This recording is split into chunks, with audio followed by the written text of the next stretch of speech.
In the heart of a small and lively African village, a young girl named Ophelia grew up under the weight of constant ridicule. Despite her kind nature and selfless heart, she was met with unkindness at every turn. From the moment she stepped into kindergarten, her peers seized every opportunity to mock her for her chubby frame. Her good deeds were ignored, and her kindness was taken for granted, as if she were an invisible presence meant only to serve others.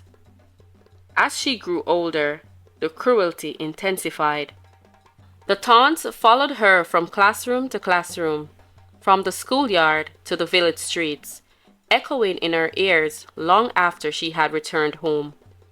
She would lock herself inside her small room every weekend, drowning in sorrow as she wiped away the tears that never seemed to stop.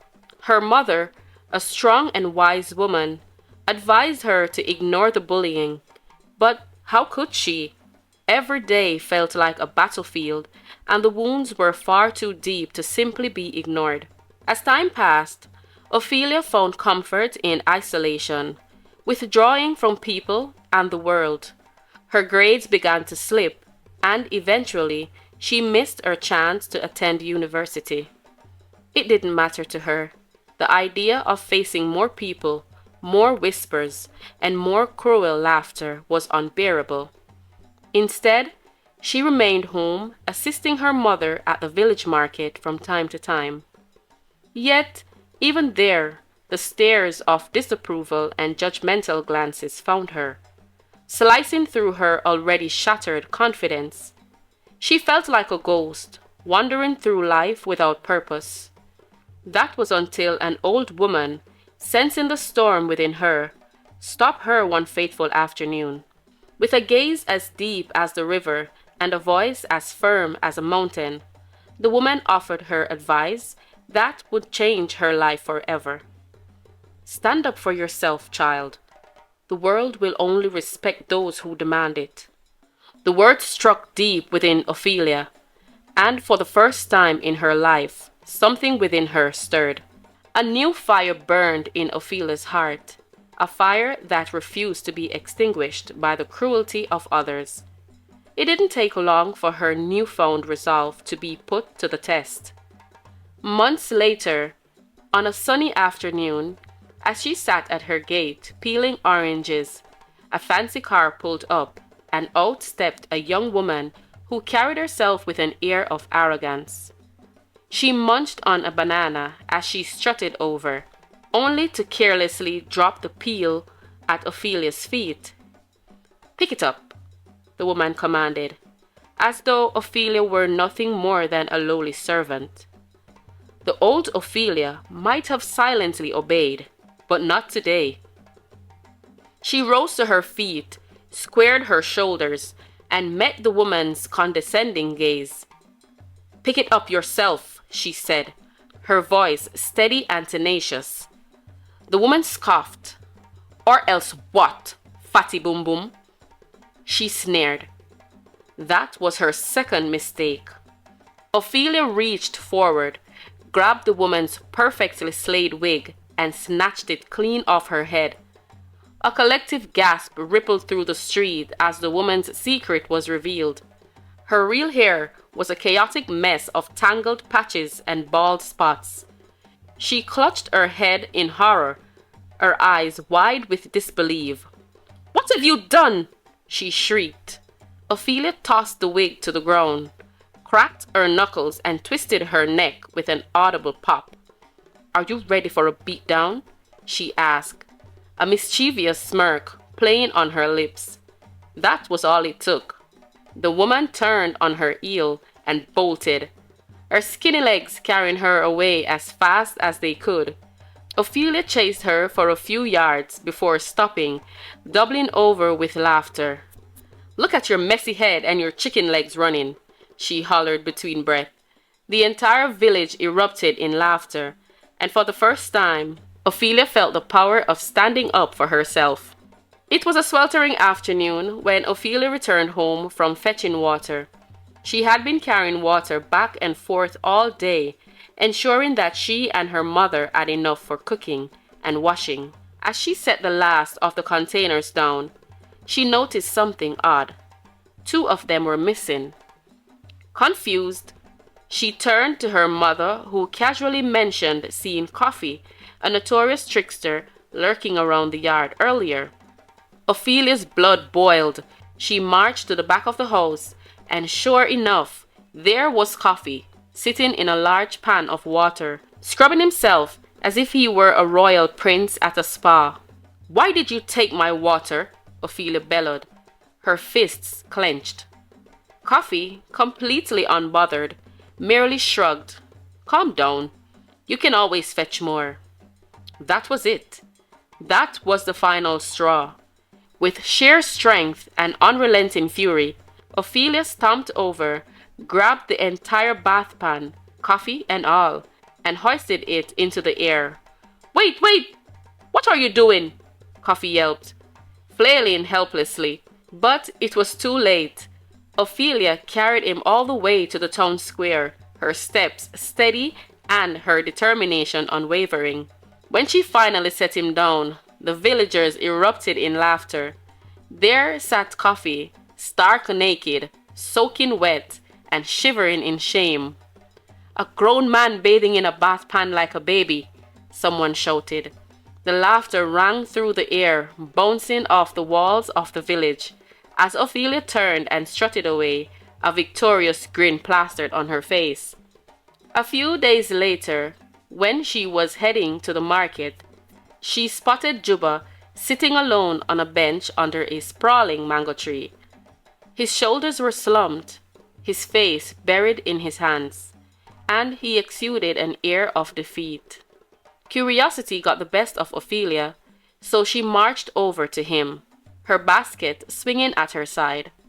The moment Juba looked up and saw her, his entire body went rigid, and he started shaking like a leaf caught in a windstorm. "What is this now?" he muttered under his breath, his mind racing for an escape.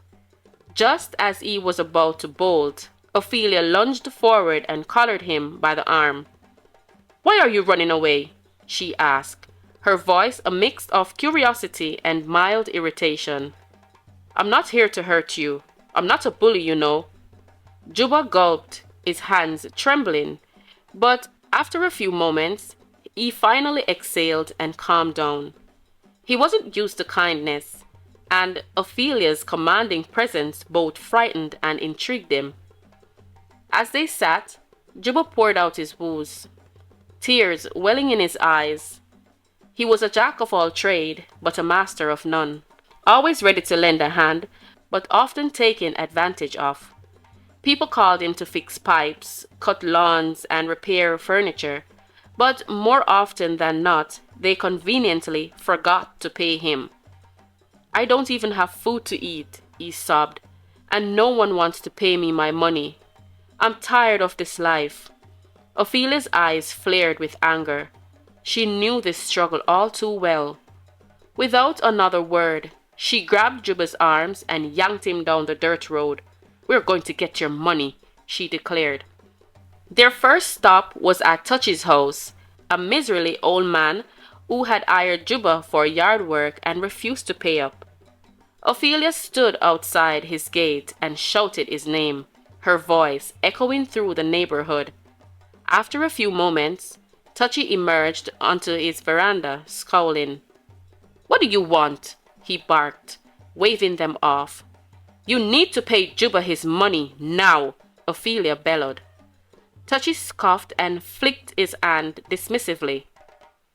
Wrong move. Ophelia stepped back slightly, then launched her foot forward, shattering the wooden gate into splinters. Touchy's eyes bulged and his knees knocked together. "Go inside and get his money," Ophelia commanded, "or your front door will be next." With the speed of a startled rabbit, Touchy scurried inside and returned, his hands trembling as he handed over the full payment.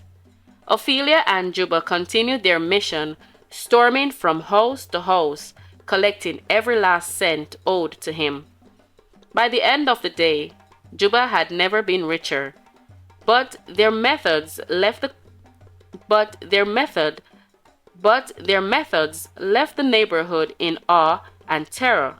From that day on, nobody dared to shortchange him. Months passed, and Ophelia and Juba became inseparable. They were like two peas in a pod. Ophelia, the fierce protector, and Juba, the kind-hearted handyman. One morning, an impeccably dressed man knocked on Juba's door, introducing himself as a wealthy businessman planning an extravagant dinner party. He needed 4 grand dining tables, each capable of seating 20 guests, along with matching chairs. The project was massive, but the deadline was reasonable, and the pay was generous. There was just one catch. The man refused to make a down payment.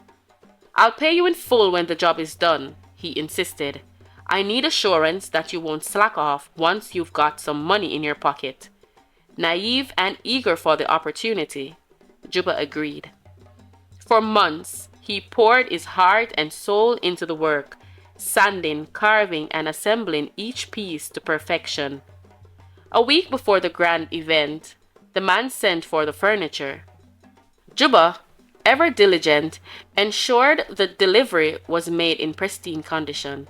However, when he reached out for his payment, the man dodged him, making excuse after excuse. Days passed and frustration mounted. On the evening of the dinner, Juba called again, and the man finally responded with a smug tone. "Come to the dinner tonight," he said, "and I'll give you your money." When Juba relayed this to Ophelia, she nearly exploded. "He's playing games with you," she fumed. Without hesitation, she grabbed Juba by the wrist, and they stormed off to the given address, only to find it was a fake location. But Ophelia was not one to give up. After asking around, they found the true venue, a lavish courtyard decorated with twinkling fairy lights and adorned with fine silk tablecloth. 2 bulky guards stood at the entrance, but Ophelia shoved them aside like sacks of flour and barged in. "Where is he?" she hissed, her eyes scanning the crowd. Juba pointed, and Ophelia locked onto her target. Marching up to the businessman, she bellowed, "Where's Juba's money?" The man had the audacity to feign confusion, tilting his head. "I already paid him." He lied. Wrong move. Ophelia's eyes glowed with righteous fury as she yanked a guest off the chair, hoisted it above her head, and sent it crashing into the pristine table, sending dishes and glasses flying. The guests shrieked as the man scrambled backward. "Guards!" he yelled. The security personnel rushed forward, but Ophelia spun around, wielding 2 hefty table legs like clubs.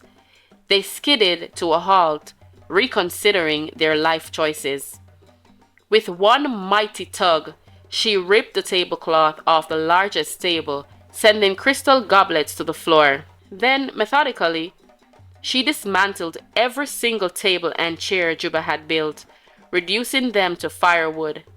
Pandemonium erupted, with guests fleeing in every direction. The man tried to escape, but Ophelia was faster. She found him cowering in a closet, plucked him up like a rag doll, and carried him out into the courtyard, hoisting him above her head. "You think you can cheat hardworking people?" she shouted. "Not on my watch." The trembling man thrust a wad of cash at Juba, apologizing profusely. Ophelia dropped him unceremoniously onto the ground. With Juba's money in hand, the 2 friends strutted away, leaving the chaos behind them. That night, as they counted the cash, Ophelia grinned. "If people keep trying to cheat you," she said, "I might just start charging a fee for my service." As the years passed, Ophelia and Juba became legends in the town. People spoke in hushed tones about the woman who took no nonsense and the gentle handyman who finally found his worth. One day, a wealthy businessman approached Juba. not to cheat him, but to offer him a fair paying job. As they walked into the future, Ophelia smirked. "Well, look at that," she said. "Seems like justice pays after all." Life lesson. True strength isn't about physical power alone. It's about self-respect, confidence, and standing up for what is right. Ophelia's journey shows that once you believe in yourself, the world has no choice but to respect you. Moral of the story: never let others define your worth. People will take advantage of kindness if you let them. But when you set boundaries and demand respect, you create a life where you are valued and treated fairly. Hey everyone, thank you so much for coming back to our channel and listening to our story. We really do hope that you enjoyed this one, and we will see you in the next one. Be blessed!